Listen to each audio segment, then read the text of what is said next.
Film dimulai ketika seorang gadis tiba di lingkungan barunya.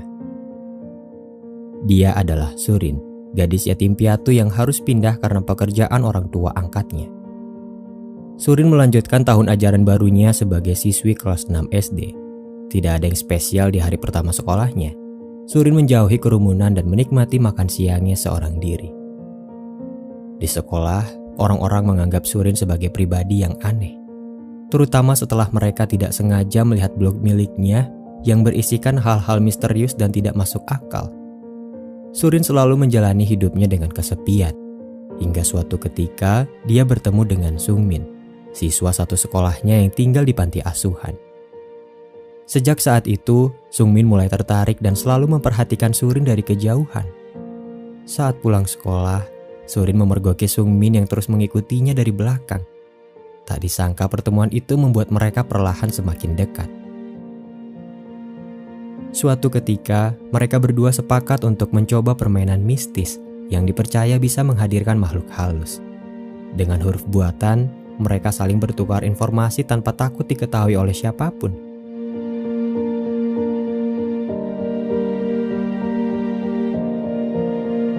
Sesampainya di rumah Surin, mereka menyiapkan segala keperluan untuk memulai permainannya.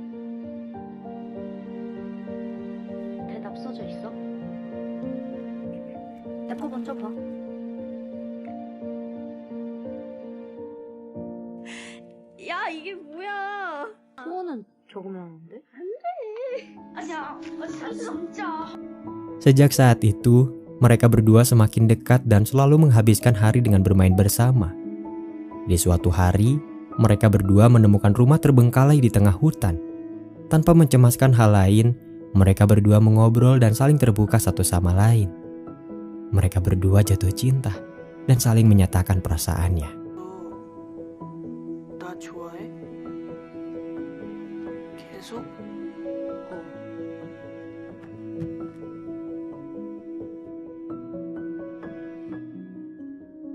Walaupun terasa canggung, pada akhirnya mereka bisa menjalani hari seperti biasanya. Saat pulang sekolah, Surin bertemu dengan Sungmin dan teman-temannya. Saat itu mereka berencana untuk pergi ke sebuah tempat konstruksi terowongan yang akan diledakkan, tempat di mana ayah tiri Surin bekerja. Tidak lama dari itu, Surin ikut bersama mereka, walaupun sempat ditolak karena dia satu-satunya perempuan di kelompok tersebut. Setibanya di perbatasan, satu di antara mereka memutuskan untuk pergi karena melupakan sesuatu. Ketika mereka melanjutkan perjalanan, Surin memotret teman-temannya itu sebagai bentuk kenang-kenangan. Setelah menyusuri hutan, mereka akhirnya tiba di lokasi terdekat dari terowongan. Namun tidak ada satupun ledakan yang mereka dengar walau sudah menunggunya cukup lama. Hingga suatu ketika, mereka menemukan sebuah gua kecil yang cukup dalam dan muat untuk mereka masuki bersama. Setibanya di dasar gua, mereka terkejut ketika melihat sebuah telur nampak bercahaya dari dalam air. Mereka semakin penasaran dan bertanya-tanya, benda apa itu sebenarnya? Dengan sukarela, Sungmin menyelam ke dalam air dan mengambilnya. Cahaya di telur itu redup ketika mereka membawanya ke permukaan. Salah satu di antara mereka yang bernama Taesik berkata bahwa itu adalah telur monster yang bisa melahap waktu. Dia mengetahui rumor itu dari mendiang kakeknya yang bercerita bahwa akan ada gua yang muncul setiap bulan purnama, dan mereka datang di waktu yang tepat. Dalam kisahnya, kakek Taesik bercerita bahwa siapapun yang memasuki gua itu akan kehilangan waktu. Anak kecil akan berubah menjadi dewasa, dan orang dewasa akan berubah menjadi tua. Di tengah-tengah perdebatan, Surin kembali ke dalam gua untuk mengambil jepit rambut peninggalan ibunya yang tertinggal. Tidak lama dari itu, sebuah ledakan mengguncang area tersebut dan hampir merubuhkan gua. Sesampainya di permukaan, teman-teman Surin menghilang dan hanya menyisakan pecahan telur misterius itu. Surin yang tidak ingat jalan pulang tersesat. Dia bersembunyi di balik batu, berusaha menahan rasa takutnya di tengah gelapnya malam. Tidak lama dari itu, orang tua dari anak-anak yang hilang pergi mendatangi tempat konstruksi. Mereka berbicara dengan penanggung jawab di sana yang secara kebetulan adalah ayah tiri Surin. Mereka mempertanyakan nasib anak-anak yang hilang di area konstruksi itu. Setelah berusaha menjelaskan keadaannya, ayah tiri Surin kaget ketika mengetahui salah satu korban adalah putrinya sendiri. Keesokan harinya, polisi beserta tim ekspedisi mencari keberadaan anak-anak. Naasnya mereka hanya menemukan Surin yang tidak sadarkan diri. Walaupun hubungan mereka kurang baik, ayah tiri Surin tetap mengkhawatirkannya. Setelah kondisinya pulih, Surin menjelaskan semua kejadian yang dia alami di hadapan detektif dan ayah tirinya.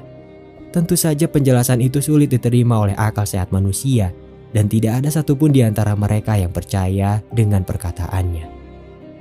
Tidak lama dari itu, Surin diberi kesempatan untuk membuktikan keberadaan gua dan sisa pecahan telur yang dia maksud. Namun sayangnya dia lupa di mana letak gua itu berada. Para orang tua mengira bahwa dia mengarang cerita tersebut. Mereka marah dan mengungkit latar belakang Surin yang dianggap aneh di sekolahnya. Di tengah-tengah perdebatan orang tua, mereka mendapat informasi bahwasannya satu dari korban ditemukan tidak bernyawa. Dia adalah Jae-wook, teman Sungmin yang ditemukan terkubur di tengah lapang. Anehnya, tidak ada bekas luka apapun dan dia dinyatakan meninggal dunia karena penyakitnya. Surin kembali dalam kehidupannya yang sepi. Kehilangan Sungmin membuatnya sangat terpukul, mengingat hanya dialah satu-satunya teman yang dia miliki selama ini. Di suatu hari, pakaian Tae-sik dan Jae-wook ditemukan terlipat dengan rapih di depan rumah mereka. Detektif menjelaskan bahwa dia akan menganalisa setiap rekaman CCTV untuk mengetahui siapa dalang di balik kejadian tersebut. Sementara itu, Surin memeriksa keadaan gudang setelah dia mendengar sesuatu. Tidak lama dari itu dia mengejar seseorang yang berlari ke arah hutan, mengira itu adalah Sungmin yang telah kembali. Ketika kakek Surin terluka, seorang pria memanggilnya dari kejauhan. Dia adalah Sungmin yang sudah berubah menjadi dewasa. Sungmin menatapnya dengan tidak percaya saat air matanya mengalir. Surin yang tidak mengenalnya berteriak dan berusaha melarikan diri. Sungmin terpaksa menahannya saat dia hendak memberikan sebuah buku. Surin yang panik menggigit tangan Sungmin dan berlari saat buku itu terjatuh. Sungmin mengejar, namun sayangnya dia tidak sempat karena ayah Surin datang dari kejauhan. Dengan panik, Surin berkata bahwa dia diikuti seorang pria yang mencurigakan. Polisi mulai melakukan pencarian dan mereka menyimpulkan bahwa tragedi hilangnya anak-anak merupakan kasus penculikan. Tidak lama dari itu, polisi menemukan buku catatan yang sebelumnya ingin diberikan Sungmin. Surin yang mengetahui itu terkejut ketika melihat buku itu ditulis menggunakan huruf yang dia buat. Dengan kaget, Surin mengakui buku itu miliknya dan mulai membacanya. Ternyata buku itu berisi penjelasan Sungmin atas apa yang terjadi kepada dia dan teman-temannya. Saat itu, ketika Surin kembali ke dalam gua, Sungmin dan teman-temannya memecahkan telur misterius itu untuk memastikannya. Namun tidak ada apa-apa selain gelombang kejut yang keluar dari telur itu. Sungmin masuk ke dalam gua untuk mengajak Surin kembali. Namun anehnya, semua objek yang ada di sana termasuk Surin diam tidak bergerak. Ketika Sungmin keluar, dia dan temannya baru menyadari bahwa waktu di dunia yang mereka pijak telah berhenti.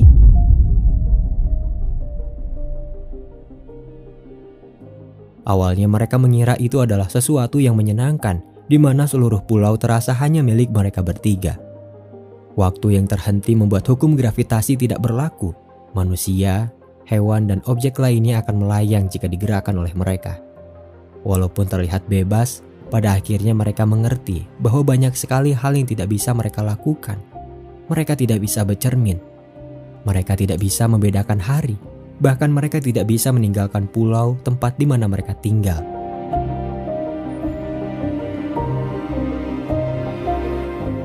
Hari demi hari mereka lalui bersama, tinggal di dalam mal yang megah dan tidak perlu mengkhawatirkan makanan. Namun penyakit asma yang diderita Jae-wook tidak bisa dihindarkan. Inhaler tidak bisa menghembuskan molekul obat untuknya. Jae-wook terus bertahan dengan kondisinya yang semakin parah. Hingga suatu ketika, Sung-min dan Tae-sik menemukannya dalam kondisi tak bernyawa. Mereka menyesal karena terlambat menyadarinya. Sejak saat itulah, Jae-wook dikuburkan di tengah lapang bermain.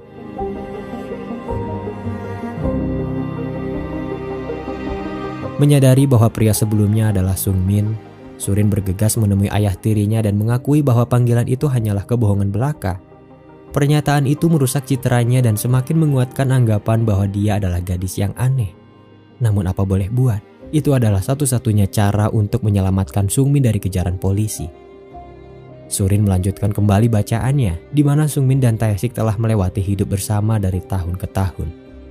Agar waktu tidak terlewatkan dengan sia-sia, mereka belajar mandiri, mengumpulkan uang dan menghitung hari setiap kali mereka terbangun dari tidurnya.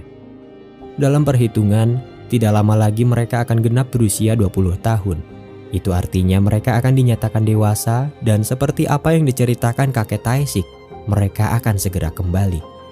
Untuk mempersiapkan hal itu, mereka membawa beberapa perlengkapan dan tinggal bersama di rumah hutan, tempat di mana Sung-min dan Surin selalu bermain bersama.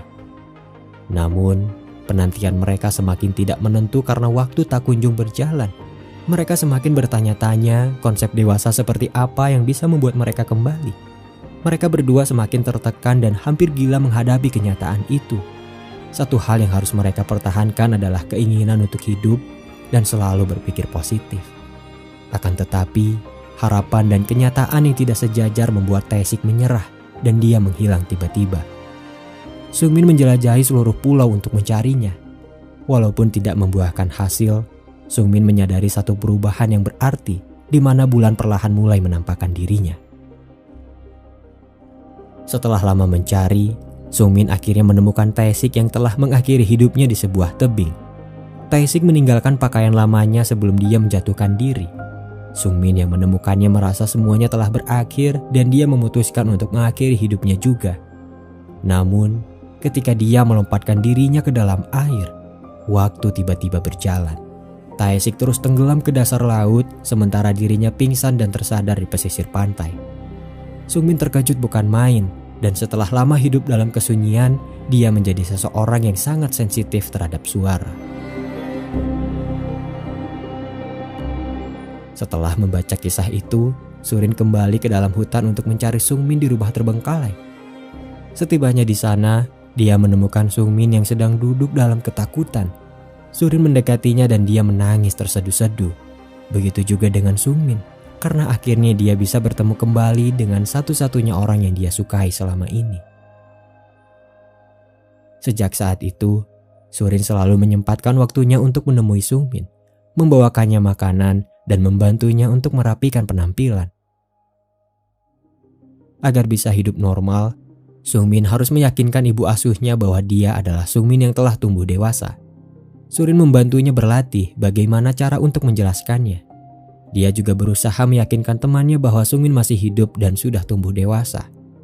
Namun, upaya mereka tidak membuahkan hasil. Teman Sung-min tidak percaya dengan peristiwa tersebut. Begitu juga dengan ibu asuh yang masih tidak percaya kepada Sung-min. Tentu saja, bagi mereka Sung-min belum lama menghilang. Kehadiran pria asing yang mengaku dirinya Sung-min membuat mereka sulit percaya kepadanya. Suatu ketika, ayah tiri Surin mendapat keluhan bahwa putrinya itu telah menyebarkan kebohongan tentang kembalinya Sung-min. Hal itu membuatnya merasa jengkel dan mengurung Surin di dalam kamarnya. Tidak lama dari itu, Surin menangis ketika Sung-min datang menjemputnya. Dia merasa kecewa karena tidak ada satupun orang yang percaya kepadanya. Ketika mereka memikirkan cara lain, Surin teringat bahwa saat dia kembali ke dalam gua, pantulan cahaya dari dasar air muncul kembali. Surin berencana untuk mengambil telur itu dan memecahkannya di hadapan banyak orang, agar mereka bisa percaya kepadanya. Sung-min yang tahu betul betapa tersiksanya berada di sana menolak. Dia lebih memilih mengasingkan dirinya daripada harus melibatkan banyak orang. Mereka berdua akhirnya memutuskan untuk pergi dari pulau itu dan memulai hidup baru. Di saat yang sama, ayah Surin tidak sengaja melihat foto Sung-min ketika memeriksa ponsel putrinya. Setibanya di rumah dia kaget setelah melihat jejak kaki pria dan putrinya tidak ada di rumah. Ayah Surin menyimpulkan bahwa itu adalah kasus penculikan. Ketika Sungmin mempersiapkan keperluannya di rumah hutan, ayah Surin muncul dan menghadangnya. Mereka bertengkar dan Sungmin terpaksa melumpuhkannya karena dia tidak mau mendengar penjelasannya. Keesokan harinya, rumah hutan itu diperiksa oleh polisi setelah ayah Surin menceritakan apa yang terjadi. Sementara itu, Sungmin dan Surin berada di pelabuhan untuk membeli tiket kapal. Namun sayangnya, mereka harus mempunyai KTP untuk membeli tiket itu. Di saat yang sama, berita kehilangan Surin mulai menyebar di TV. Kejadian itu diklaim sebagai kasus penculikan yang dilakukan pria misterius, yang dimana itu adalah Sungmin. Mereka berdua berusaha melarikan diri, namun sayang, polisi yang melakukan pemeriksaan mengetahuinya dan mulai mengejar mereka. Setelah berusaha kabur, Surin terpaksa menyerahkan diri dan membiarkan Sungmin pergi. Setibanya di kantor polisi, detektif berusaha meyakinkan Surin bahwa Sungmin adalah pria jahat yang berusaha dekat dengannya. Tentu saja Surin mengelak karena dia tahu kejadian yang sebenarnya. Ketika mendapat kesempatan, Surin melarikan diri dan bergegas menuju gua untuk mengambil telur misterius itu. Dia berencana untuk menghentikan waktu agar bisa menjadi dewasa dan mengakui Sungmin di hadapan orang-orang. Sungmin yang menyadari itu muncul dan mengambil telurnya. Dia tidak mau Surin menjalani hidup yang sulit karena terjebak di dunia tanpa waktu tidak semudah yang dibayangkan. Tidak lama dari itu, polisi yang mencari mulai menyadari keberadaan mereka. Ketika Surin berusaha meyakinkan para polisi, satu di antara mereka tiba-tiba muncul berusaha menangkap Sungmin. Kejadian itu membuat Surin terjatuh dan dengan cepat detektif meraih tangannya. Mereka berdua menggantung di atas tebing. Sungmin yang ikut terjatuh masih bertahan. Dia berusaha menyelamatkan Surin, namun sayang, detektif tidak bisa menahannya dan mereka berdua terjatuh. Setelah menghentikan waktu, Sungmin menolong mereka berdua dan meninggalkannya di tepi pantai. Sejak saat itu, media mulai menyoroti Surin sebagai gadis yang membantu tersangka penculikan melarikan diri. Hidupnya menjadi tidak tenang karena selalu mendapatkan teror dari warga. Walaupun detektif mulai percaya kepada Surin, fakta itu tidak akan merubah keadaan karena sulit sekali membuat orang percaya tanpa mengalami kejadian itu.